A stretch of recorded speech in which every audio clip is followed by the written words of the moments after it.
ഭാവി എങ്ങനെയാണെന്നുള്ളതിനെ കുറിച്ച് ആശങ്ക കഴിയുമ്പോൾ എന്തിനാണ് ഇങ്ങനൊരു ശരിയെന്ന് വിചാരിച്ചിട്ടാണ് ഈ പോലീസുകാർ വരെ നോക്കിയത്? ആ തൊഴുത്തിലെ വെച്ചൂർ പശു വരെ തലപൊക്കി നോക്കി. എന്തോന്നാ ഇവിടെ നടക്കുന്നത്? NSS പ്രസ്താവന, NSS ഞങ്ങളെ വിശ്വാസമാണെന്ന്. നോക്കുമ്പോൾ മാതൃഭൂമിയിലെ വേറൊരു വാർത്ത, മൈരയും വാർത്ത, അനീഷ് ജേക്കബ് ബ്യൂറോ ചീഫാ, പുള്ളി എഴുതിയിരിക്കുക ഗവൺമെന്റ് നടപ്പാക്കാൻ പോകുന്ന ഒരു പരിപാടിയെ കുറിച്ചാ. ഈ റിപ്പോർട്ട് വായിച്ചിട്ടെ സത്യം പറഞ്ഞാല് ഞാൻ കോൾമേർ കൊണ്ടുപോയി. ഇത് സംബന്ധിച്ച ചർച്ച മന്ത്രിസഭയിൽ വന്നപ്പോഴേ ഒരു രോമാഞ്ചം ഉണ്ടായതാ.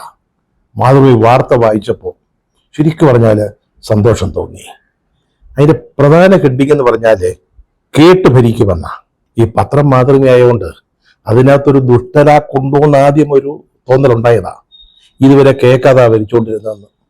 ആളുകളെ പറയുന്നതൊന്നും ശ്രദ്ധിക്കാതെ തോന്നിയവാസമാ ഭരിച്ചുകൊണ്ടിരുന്നത് എന്നൊരു ഒരു കുറ്റപ്പെടുത്തൽ അതിനകത്തുണ്ടോ എന്നൊരു സംശയം തോന്നിയതാ. പക്ഷെ ബാക്കി കാര്യങ്ങളൊക്കെ കണ്ടപ്പം അങ്ങനെയുള്ള ഒരു ദുഷ്ടചിന്തയൊന്നും ഉണ്ടെന്ന് തോന്നിയില്ല.